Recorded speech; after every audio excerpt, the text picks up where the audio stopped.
Capítulo 9. Problema de alimentação. Enlevado na visão dos jardins prodigiosos, pedi ao dedicado enfermeiro para descansar alguns minutos num banco próximo. Lísias anuiu de bom grado. Agradável sensação de paz me felicitava o espírito. Caprichosos repuxos de água colorida zigue-zagueavam no ar, formando figuras encantadoras. Quem observa esta colmeia imensa de serviço, ponderei, é induzido a examinar numerosos problemas. E o abastecimento? Não tenho notícia de um Ministério da Economia. Antigamente, explicou o paciente interlocutor, os serviços dessa natureza assumiam feição mais destacada. Deliberou, porém, o atual governador atenuar todas as expressões de vida que nos recordassem os fenômenos puramente materiais. As atividades de abastecimento ficaram assim reduzidas a simples serviço de distribuição sob o controle direto da governadoria. Aliás, a providência constitui medida das mais benéficas. Rezam os anais que a colônia, há um século, lutava com extremas dificuldades para adaptar os habitantes às leis da simplicidade. Muitos recém-chegados ao nosso lar duplicavam exigências. Queriam mesas lautas, bebidas excitantes, dilatando velhos vícios terrenos. Apenas o Ministério da União Divina ficou imune de tais abusos, pelas características que lhe são próprias. No entanto, os demais viviam sobrecarregados de angustiosos problemas dessa ordem. O governador atual, todavia, não poupou esforços. Tão logo assumiu obrigações administrativas, adotou providências justas. Antigos missionários daqui puseram-me ao corrente de curiosos acontecimentos. Disseram-me que, a pedido da governadoria, vieram 200 instrutores de uma esfera muito elevada a fim de espalharem novos conhecimentos relativos à ciência da respiração e da absorção de princípios vitais da atmosfera. Realizaram-se assembleias numerosas. Alguns colaboradores técnicos de nosso lar manifestavam-se contrários, alegando que a cidade é de transição e que não seria justo nem possível desambientar imediatamente os seres desencarnados, mediante exigências desse teor, sem grave perigo para suas organizações espirituais.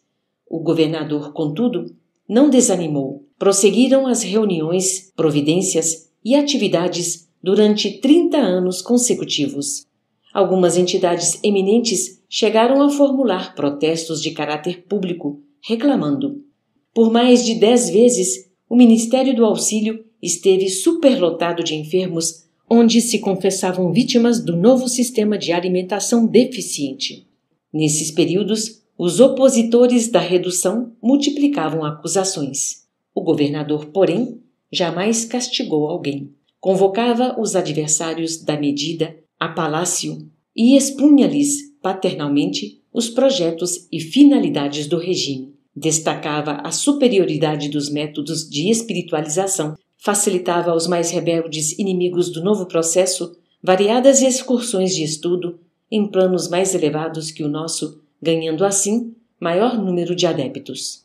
Ante pausa mais longa, reclamei interessado. Continue, por favor, meu caro Lísias. Como terminou a luta edificante? Depois de 21 anos de perseverantes demonstrações por parte da governadoria, aderiu o Ministério da Elevação, passando a abastecer-se apenas do indispensável. O mesmo não aconteceu com o Ministério do Esclarecimento, que demorou muito a assumir compromisso em vista dos numerosos espíritos dedicados às ciências matemáticas que ali trabalham. Eram eles os mais teimosos adversários. Mecanizados nos processos de proteínas e carboidratos, imprescindíveis aos veículos físicos, não cediam terreno nas concepções correspondentes daqui. Semanalmente, enviavam ao governador longas observações e advertências repletas de análises e numerações, atingindo por vezes a imprudência. O velho governante, contudo, nunca agiu por si só. Requisitou assistência de nobres mentores que nos orientam através do Ministério da União Divina e jamais deixou o menor boletim de esclarecimento sem exame minucioso. Enquanto argumentavam os cientistas e a governadoria contemporizava, formaram-se perigosos distúrbios no antigo Departamento de Regeneração, hoje transformado em Ministério. Encorajados pela rebeldia dos cooperadores do esclarecimento, os espíritos menos elevados que ali se recolhiam entregaram-se a condenáveis manifestações. Tudo isso provocou enormes cisões nos órgãos coletivos de nosso lar, dando ensejo a perigoso assalto das multidões obscuras do umbral, que tentaram invadir a cidade, aproveitando brechas nos serviços de regeneração, onde grande número de colaboradores entretinha certo intercâmbio clandestino em virtude dos vícios de alimentação. Dado o alarme, o governador não se perturbou. Terríveis ameaças pairavam sobre todos. Ele, porém, solicitou audiência ao Ministério da União Divina e, depois de ouvir o nosso mais alto conselho, mandou fechar provisoriamente o Ministério da Comunicação. Determinou funcionassem todos os calabouços da regeneração para isolamento dos recalcitrantes. Advertiu o Ministério do Esclarecimento, cujas impertinências suportou mais de 30 anos consecutivos. Proibiu temporariamente os auxílios às regiões inferiores e, pela primeira vez, na sua administração, mandou ligar as baterias elétricas das muralhas da cidade para a emissão de dardos magnéticos a serviço da defesa comum.